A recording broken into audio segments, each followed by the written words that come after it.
Hey, what's up, everyone? So, today, what we are going to do is we are going to discuss the topic which is DNA. So, DNA को we say it as deoxyribonucleic acid. तो DNA को हम क्या बोलते हैं? Deoxyribonucleic acid.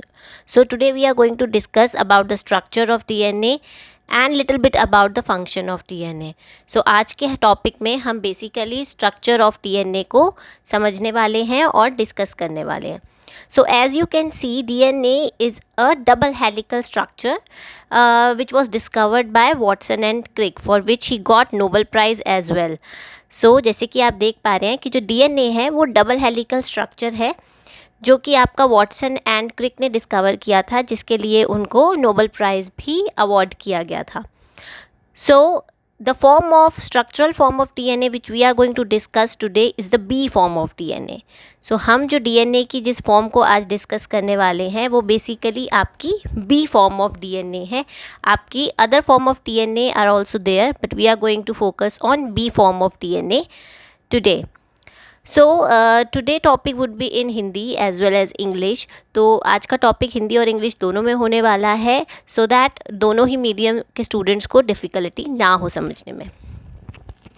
So let's move ahead. As you can see, this is a double helical structure. Now we go into the details that how this structure has been made. So जैसे कि आप देख पा रहे हैं ये आपका डबल हेलिकल स्ट्रक्चर है. नाउ हम वन बाय वन देखेंगे ये आपका डबल हेलिकल स्ट्रक्चर जो है ये बना कैसे है. So as you can see in this figure, like if we unwound the DNA to helix, then it would look something like this. अगर आप DNA के दोनों हेलिकल स्ट्रक्चर को अनवाइंड करेंगे तो आपको DNA का स्ट्रक्चर जो है कुछ इस तरीके का दिखेगा. जैसे कि हमने पिछली स्लाइड में देखा वो वाउंड स्ट्रक्चर था और ये हमने आपका हेलिकल स्ट्रक्चर को अनवाउंड किया है. सो अनवाउंड स्ट्रक्चर में as you can see you have two strands of DNA. So the two strands of DNA are basically linked together by hydrogen bonds, which are non-covalent bonds, and within the strand you have phosphodiester bonding. So जैसे कि आप देख पा रहे हैं कि आपका जो DNA है वो बेसिकली टू हेलिकल स्ट्रक्चर है जिसको हमने अनवाउंड किया, और जो दो हेलिक्स हैं वो आपस में जो जुड़े हुए हैं वो ये हाइड्रोजन बॉन्ड से जुड़े हुए हैं जो नॉन कोवलेंट बॉन्ड्स हैं, और जो स्ट्रैंड्स में आपस में बॉन्डिंग है वो आपके फॉस्फोडाइएस्टर की बॉन्ड्स हैं. Now will go into details that how this structure has been made. Now as you can see the basic unit of DNA is a nucleotide. So जैसे कि हम देख पा रहे हैं कि जो आपका बेसिक स्ट्रक्चर है डीएनए का वो है आपका न्यूक्लियोटाइड. तो जो सिंगल मोनोमेरिक यूनिट्स हैं वो हैं आपकी न्यूक्लियोटाइड्स, और इन न्यूक्लियोटाइड्स के बीच में आपके फॉस्फोडाइएस्टर बॉन्ड्स हैं जो आपस में इन स्ट्रैंड को आपस में जुड़े रखते हैं. जो न्यूक्लियोटाइड्स को आपस में जुड़े रखते हैं पूरा आपका स्ट्रैंड बनाते हैं. So the basic unit of DNA is nucleotide. So the monomeric unit is nucleotide which join together to form a polymeric structure, and the two strands are held together by non-covalent bonding, which is hydrogen bonds.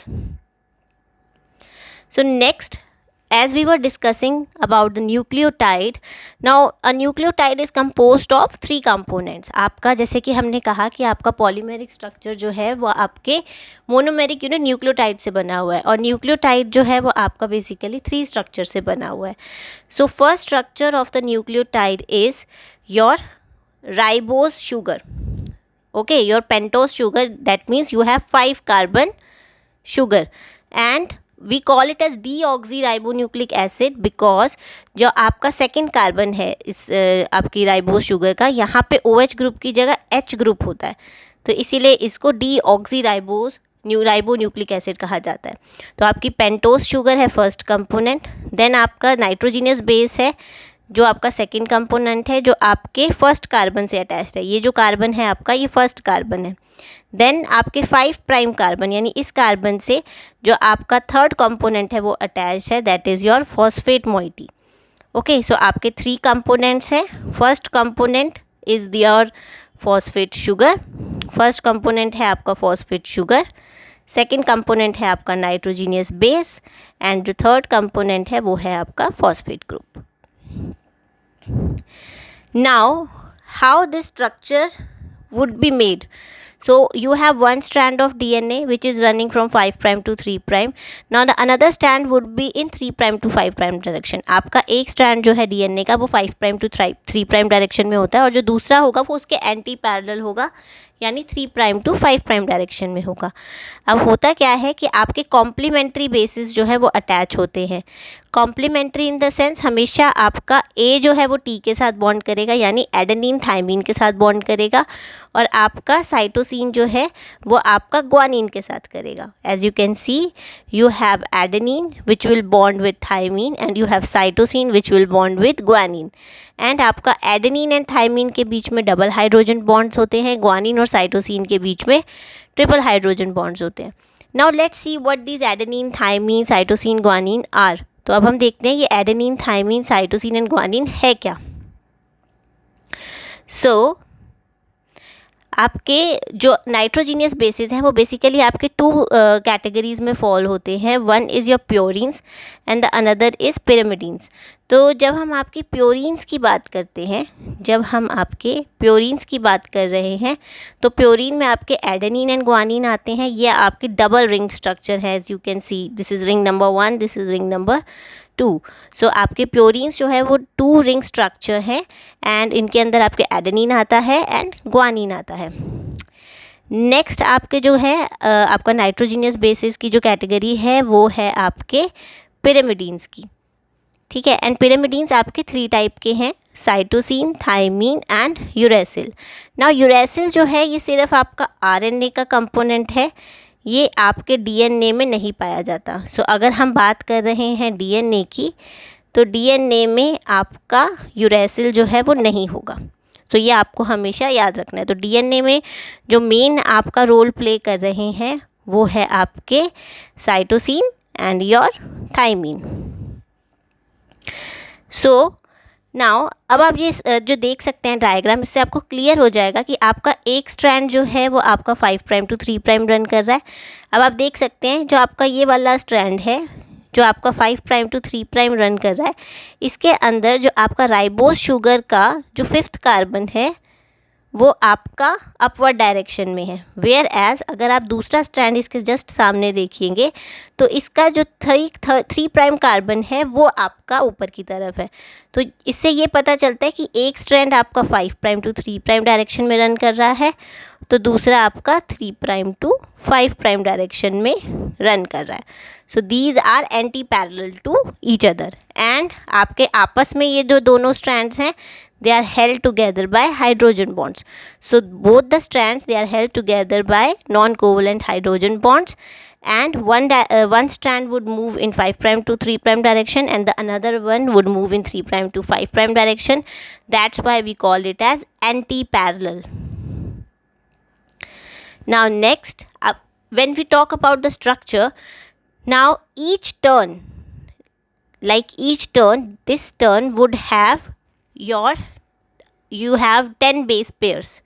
Okay, so one strand would have your 10 base pairs, and the pitch of each would be 0.34 nanometer, which would make one helix, your width would be 3.4 nanometer. Okay. सो आपका जो आपका double helical structure है उसके अंदर आपके 10 base pairs हैं which are held together. ठीक है. you have 10 bases there in each of your helix, and आपकी जो pitch है यानी एक बेस का दूसरे बेस से जो डिस्टेंस है वो आपका 0.34 नैनोमीटर है, एंड आपके 10 बेसिस होते हैं तो 0.34 इंटू 10 करेंगे तो आपका एक हेलिक्स का जो लेंथ आ जाएगा वो आएगा 3.4 nanometre. So the length of one helix would be 3.4 nanometre.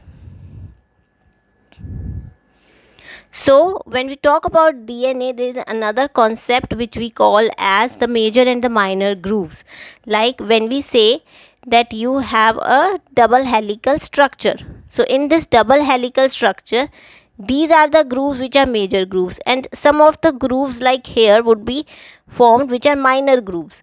So what is the function of these major grooves and minor grooves? जब आपका डबल हेलिकल स्ट्रक्चर बनता है तो इसमें कुछ मेजर ग्रूव्स होती हैं एंड कुछ माइनर ग्रूव्स होती हैं। तो मेजर ग्रूव्स जो होती हैं, as you can see in the diagram, जो आपकी बड़ा हेलिक्स बन रहा है, जो बड़ा डिस्टेंस जो कवर कर रहा है, वो आपकी मेजर ग्रूव्स होती हैं। और जो छोटे डिस्टेंस आपके कवर कर रहे हैं, जो सिर्फ आपकी ओवरलैपिंग की वजह से जो ग्रूव्स बन रही हैं, वो माइनर ग्रूव्स हैं। और जो मेजर ग्रूव्स हैं वो बेसिकली आपका ज़्यादा ब्रॉडर एरिया कवर कर रही हैं। तो इन major grooves and minor grooves में आपके प्रोटीन्स बाइंड करते हैं, जो कि आपके फिर transcription, translation and other regulatory functions में इन्वॉल्व होते हैं। So that's how the whole structure of DNA is. आपका ये पूरा स्ट्रक्चर ऑफ डीएनए है। And if you want to know more about the function of DNA, how the transcription translation is being done, so stay tuned to this channel. So ये आपका DNA का basic structure है। अगर आपको जानना है कि ट्रांसक्रिप्शन, ट्रांसलेशन, ये सब प्रोसेसेस कैसे होते हैं, सो आप प्लीज़ जुड़े रहिए मेरे चैनल के साथ। मैं आपके सामने ऐसे कॉन्सेप्ट्स लेके आती रहूँगी और आपको ये सारे बायोलॉजी के कॉन्सेप्ट वन बाय वन समझाती रहूँगी।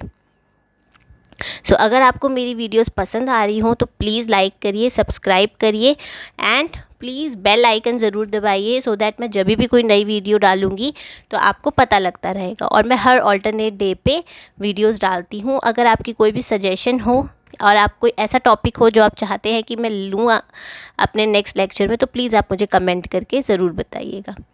Thank you.